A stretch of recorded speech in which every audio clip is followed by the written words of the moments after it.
Hello दोस्तों, PVM ज्ञान अड्डा 2 में आपका स्वागत है। मैं मुकेश कुमार। यह एक कारवां चल पड़ा है शिक्षा का, जिसमें कई लोगों का सहयोग भी मिल रहा है और जितने भी सब्सक्राइबर हैं उनका भी सही धन्यवाद। यह चैनल दिन पर दिन प्रोग्रेस कर रहा है। तो हमारे साथ नए सर जुड़े हैं, आशीष सर, जो आपको इंग्लिश पढ़ाएंगे क्लास 9 और 10th में ग्रामर पोर्शन। तो हम स्वागत करते हैं आशीष सर का। ऐसा चैनल के माध्यम से मैं हाई स्कूल के यूपी बोर्ड के सेकेंड पेपर व्याकरण पढ़ाऊंगा पीवीएम ज्ञान अड्डा 2 में। First topic narration.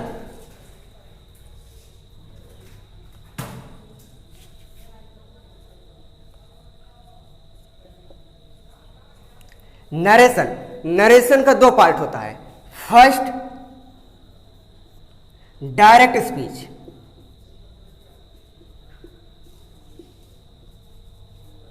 जिसको प्रत्यक्ष कथन कहते हैं।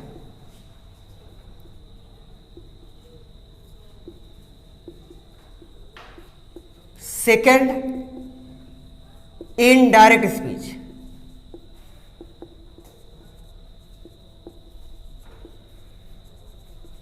जिसको अप्रत्यक्ष कथन कहते हैं।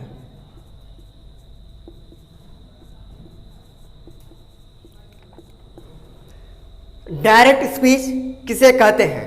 डायरेक्ट स्पीच का मतलब क्या होता है? फर्स्ट, डायरेक्ट स्पीच का डेफिनेशन क्या होता है? जब हम वक्ता को इंग्लिश में कहते हैं स्पीकर, जब हम वक्ता के द्वारा कहे गए बात या कथन को ज्यों का त्यों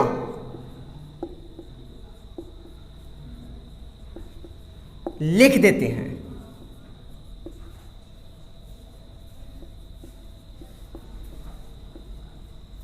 उसे अप्रत्यक्ष कथन कहते हैं। डायरेक्ट स्पीच का डिफिनेशन हुआ जब हम वक्ता के द्वारा कहे गए बात या कथन को ज्यों का त्यों लिख देते हैं, तो उसे प्रत्यक्ष कथन कहते हैं। जैसे Mohan said to Ravi, comma inverted comma, you have done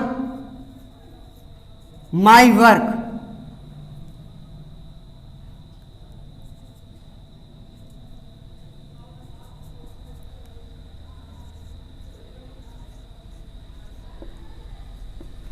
इसका मतलब मोहन ने रवि से कहा you have done my work, मेरा कार्य पूरा हो चुका है। जो मोहन ने कहा रवि से you have done my work, वो बात कथन ज्यों का त्यों लिखा दिया गया, इसे कहते हैं डायरेक्ट स्पीच। अब दूसरा है इनडायरेक्ट स्पीच। इनडायरेक्ट स्पीच कहते किसे हैं? जब हम वक्ता के द्वारा कहे गए बात या कथन को ज्यों का त्यों न दोहराकर अपने शब्दों में कहे या बताएं, तो उसे इनडायरेक्ट स्पीच कहते हैं। एक डायरेक्ट स्पीच का डिफिनेशन हुआ जब हम वक्ता के द्वारा कहे गए बात या कथन को ज्यों का त्यों लिख देते हैं। जैसे Mohan said to Ravi you have done my work, Mohan ने रवि से कहा you have done my work, तुम अपना कार्य पूरा कर चुके हो। ये हो गया direct speech.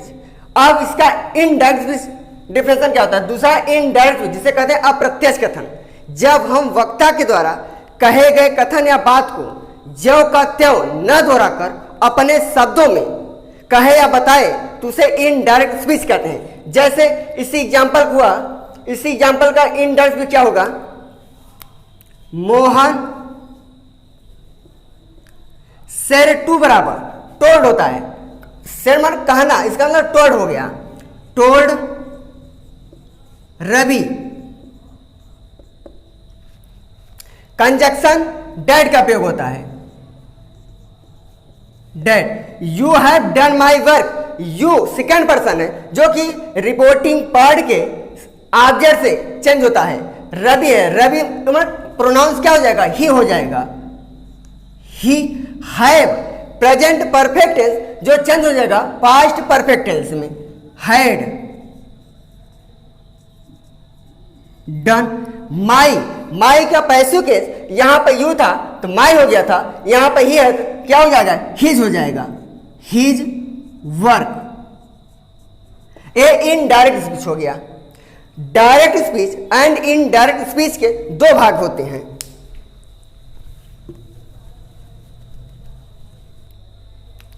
Direct and indirect speech के दो भाग होते हैं।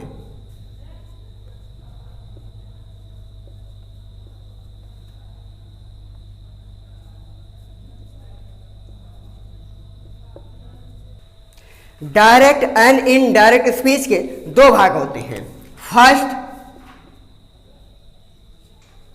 Reporting part. Second, reported speech.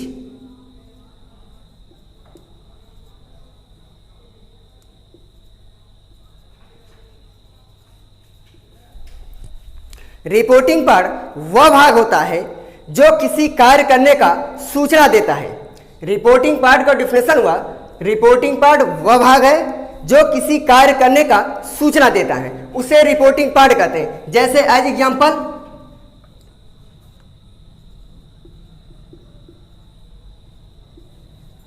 I said to Ram, comma double comma.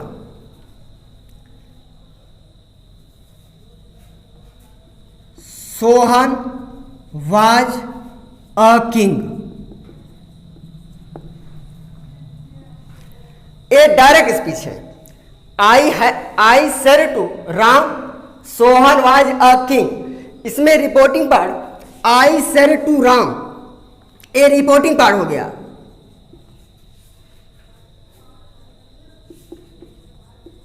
A reporting part हो गया। सोहन वाज अ किंग, ए रिपोर्टेड स्पीच हो गया।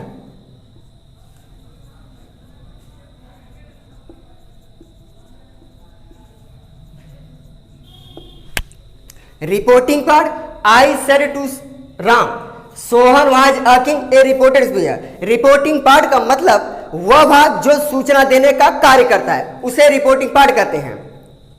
रिपोर्टेड स्पीच वह भाग जो वक्ता द्वारा कहे गए कथन को लिखा जाता है, उसे रिपोर्टेड स्पीच कहते हैं।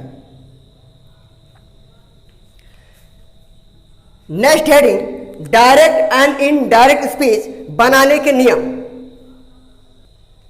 हेलो दोस्तों, आज हमारा फर्स्ट वीडियो था और नेक्स्ट डे इसके आगे से पढ़ाया जाएगा।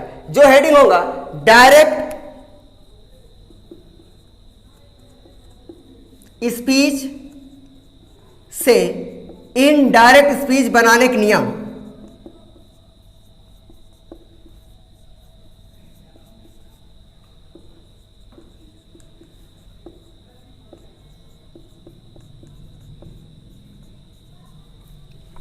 डायरेक्ट स्पीच से इनडायरेक्ट स्पीच बनाने के नियम, जो कि नेक्स्ट डे होगा।